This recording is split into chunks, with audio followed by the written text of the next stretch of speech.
Mengeringnya Danau Tiberias merupakan pertanda kemunculan Dajjal di akhir zaman. Perlu diketahui, bahwa danau air tawar ini terletak di dekat dataran tinggi Golan. Danau Tiberias dikenal juga dengan nama Danau Tobaria atau Danau Galilea. Jika dilihat dari struktur geografisnya, Danau Tiberias diapit oleh dua negara muslim yakni Palestina dan Suriah. Namun secara politis, danau ini telah dikuasai oleh Israel. Luas danau ini mencapai 166 km persegi, dengan kedalaman 43 meter pada saat air melimpah. Danau ini juga merupakan danau air tawar terendah di dunia dan danau terendah kedua setelah Laut Mati yang merupakan danau air asin. Keberadaan Danau Tiberias juga mempunyai kedudukan tersendiri dalam kepercayaan tiga agama samawi yaitu Yahudi, Kristen, dan Islam. Menurut Islam, danau ini dikaitkan dengan salah satu tanda kiamat yaitu munculnya Dajjal dan kelak akan meminum air dari danau ini hingga habis. Hal ini sebagaimana diriwayatkan hadits sahih yang cukup panjang dari Nawas bin Saman yang artinya sebagai berikut.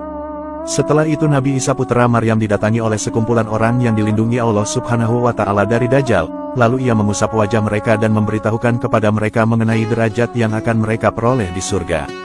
Di saat seperti itu, Allah mewahyukan kepada Nabi Isa yang isinya, "Sesungguhnya aku akan mengeluarkan hamba-hambaku yang tidak terkalahkan oleh seorang pun dari manusia.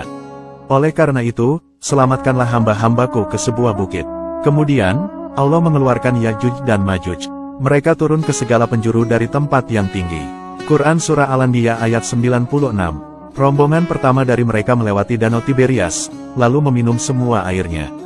Kemudian, rombongan mereka yang terakhir lewat dan berkata, "Di tempat ini dahulu ada air." Ketika itu, Nabi Isa dan para sahabatnya terkepung hingga pada saat itu kepala sapi bagi mereka lebih berharga daripada uang 100 dinar sekarang ini. Kemudian, Nabi Isa dan para sahabatnya berdoa kepada Allah agar membinasakan Ya'juj dan Ma'juj. Maka, Allah mengirimkan kepada mereka penyakit hidung mengandung ulat seperti yang melanda hewan ternak yang mengenai leher-leher mereka. Maka, mereka semua binasa seperti binasanya seorang jiwa. Hadis riwayat Muslim. Dalam hadis kisah Tamim Adari, keluarnya Dajjal ditandai dengan keringnya Danau Tiberias, keringnya mata air Zugor, dan pohon kurma Baisan tidak lagi berbuah. Jika dilihat secara fisik, ketiga tanda tersebut sudah nyata terjadi. Asal tahu saja, pohon kurma di Baisan sudah lama tidak berbuah lagi, mata air Zugor juga sudah menyusut dan yang paling menggegerkan tentu saja surutnya air Danau Tiberias.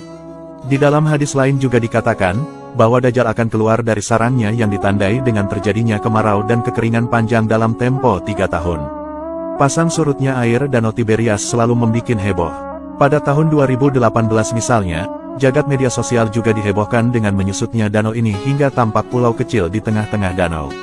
Mantan Mufti Agung Mesir, Syekh Ali Jumah meyakinkan bahwa mengeringnya Danau Tiberias adalah bagian dari tanda-tanda kiamat, hanya saja bahwa kapan kiamat sendiri itu terjadi tidak bisa dipastikan hanya dengan menyusutnya Danau Tiberias karena semua tentu hanya Allah yang tahu.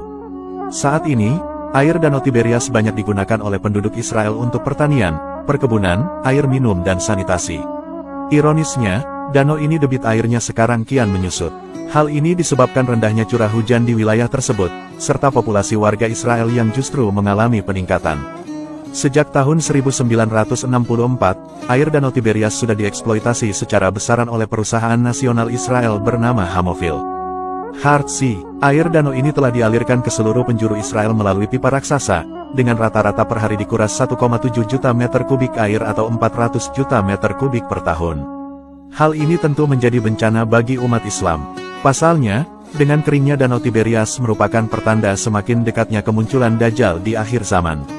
Namun bagi kaum Yahudi Israel, kabar kedatangan Dajjal merupakan sebuah peristiwa yang selama ini mereka nantikan, sebab mereka kelak akan menyambut Dajjal dengan rasa gembira dan menjadi pengikut Dajjal.